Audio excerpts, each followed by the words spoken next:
Friends, വീട്ടുമുറ്റത്ത് അടിപൊളി കാഴ്ചകൾ കണ്ടല്ലോ. പോടി വാ, ഇതാണ് ഞാൻ പറഞ്ഞ കാഴ്ചകൾ. ഒരുപാട് വെറൈറ്റി ചെടികളും അതുപോലെ തന്നെ അതിൽ നിറയെ പൂക്കളും ഉണ്ടായിട്ടുണ്ട്.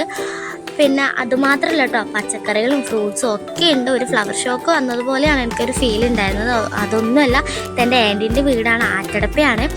അപ്പോൾ ഇതാ ഓരോന്ന് വെറൈറ്റി കാണിച്ചു തരുന്നുണ്ട്. അപ്പോൾ ഓരോന്ന് കാണുമ്പോൾ ഞാൻ അത്ഭുതത്തോടെയാണ് നോക്കുന്നുണ്ടായിരുന്നത്. കാരണം ചെറിയൊരു വീട്, ആ വീടിൻ്റെ ചെറിയൊരു അടുക്കളത്തോട്ടത്തിൽ ഉണ്ടായതാണ് ഇത്രയും സംഭവങ്ങൾ.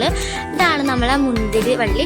അപ്പോൾ ഒരുപാട് മുന്തിരിങ്ങ ഉണ്ടായിട്ടുണ്ട്. അപ്പോൾ 2 വർഷത്തോളമായി ഇവർക്ക് നല്ല രീതിയിൽ മുന്തിരിങ്ങ കിട്ടാറുണ്ട്. ഇപ്പോഴും കായ് ആയിട്ടുണ്ട്. പിന്നെ ഒരുപാട് പച്ചക്കറികളും ഉണ്ട്, വെറൈറ്റി ഫ്രൂട്ട്സും ഉണ്ട് കേട്ടോ. അപ്പോൾ ഇത് വാർപ്പിൻ്റെ മുകളിൽ നട്ട കുറച്ച് പച്ചക്കറികളാണ്. ചെറിയൊരു അടുക്കളത്തോട്ടത്തിൽ ഇത്രയും പറ്റുമെന്ന് ചോദിച്ചപ്പോൾ ആൻറ്റി പറഞ്ഞു എന്താ പറ്റാതെ, പറ്റുന്ന സ്ഥലങ്ങളൊക്കെ ഞാൻ നട്ടിട്ടുണ്ട്, ബെഡ്റൂമും ബാത്റൂമും ഒഴികെ ബാക്കി എല്ലാവരും ഉണ്ട് എന്നാണ് ഉത്തരം കിട്ടിയിട്ടുണ്ടായിരുന്നത്. ഇത് ക്യാരറ്റാണ്, അത് താമര, അങ്ങനെ ഒരുപാട് സംഭവങ്ങളുണ്ട്. ഇപ്പോൾ വെറൈറ്റി ഫ്രൂട്ട്സൊക്കെ കാണാൻ പറ്റി.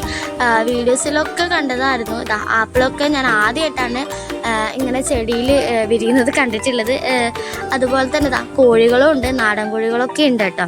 അപ്പോൾ ഇത് കയ്യിൽ തൊട്ടപ്പോഴത്തേക്ക് എൻ്റെ കയ്യിൽ വന്നതിൻ്റെ പേരെനിക്കറിയില്ല. തക്കാളി ഉണ്ട്, അങ്ങനെ ഒരുപാട് സാധനങ്ങൾ എനിക്ക് പരിചയപ്പെടുത്തി തരുന്നുണ്ട്. അപ്പോൾ എല്ലാം കൂടി കേട്ടപ്പോഴത്തേക്ക് അവർക്കൊന്നും മനസ്സിലായിട്ടില്ല. ഇത് മാങ്ങയിഞ്ചിയോ പുളിയിഞ്ചിയോ അങ്ങനെ എന്തോ പറയുന്നുണ്ടായിരുന്നു. അപ്പോൾ ഇത് അച്ചാർ വയ്ക്കാനും പിന്നെ ചമ്മന്തി അരക്കാനൊക്കെ സൂപ്പറാന്ന് പറഞ്ഞിട്ടുണ്ടായിരുന്നു. അപ്പോൾ അതും കുറച്ച് എടുത്തിട്ടുണ്ട്. കണ്ട ചെടികളും ഫ്രൂട്ട്സിൻ്റെ തൈകളൊക്കെ എടുത്തിട്ടുണ്ട്. ഡ്രാഗൺ ഫ്രൂട്ടിൻ്റെ തൈകളൊക്കെ ഞാൻ എടുത്ത് കൊണ്ടിട്ടുണ്ട്. ഒരു ആകാംക്ഷയിൽ നട്ടാ വളർന്നാലോ എന്ന് എഴുതിയിട്ട് ഒന്നും നടക്കില്ല, കണ്ട ആക്രാന്തത്തിൽ എടുത്തുന്നേ ഉള്ളൂ. ഇതൊരു പൂച്ചത്തക്കാളിന്ന് അങ്ങനെ എന്തോ ആണ് പറഞ്ഞിട്ടുണ്ടായിരുന്നത്. അപ്പോൾ അതും ടേസ്റ്റ് ചെയ്ത് നോക്കിയിട്ടുണ്ട്. നല്ല ടേസ്റ്റ് ഉണ്ടായിരുന്നു. ഒരു ചെറിയൊരു പുളിപ്പ്, ഒരു മധുരമായിരുന്നു. പിന്നെ ഒരുപാട് പച്ചമുളകും, ഇതിൻ്റെ പേര് ഞാൻ മറന്നു കേട്ടോ. അപ്പോൾ അങ്ങനെ ഒരുപാട് വെറൈറ്റി സംഭവങ്ങളൊക്കെ ഈ വീട്ടിൻ്റെ ഉള്ളിലുണ്ട്. അടുത്തതാണ് ഡ്രാഗൺ ഫ്രൂട്ടിൻ്റെ തൈ. ഇതിൽ അവർക്ക് കഴിഞ്ഞ വർഷം ഡ്രാഗൺ ഫ്രൂട്ട് ഉണ്ടായിട്ടുണ്ടായിരുന്നു.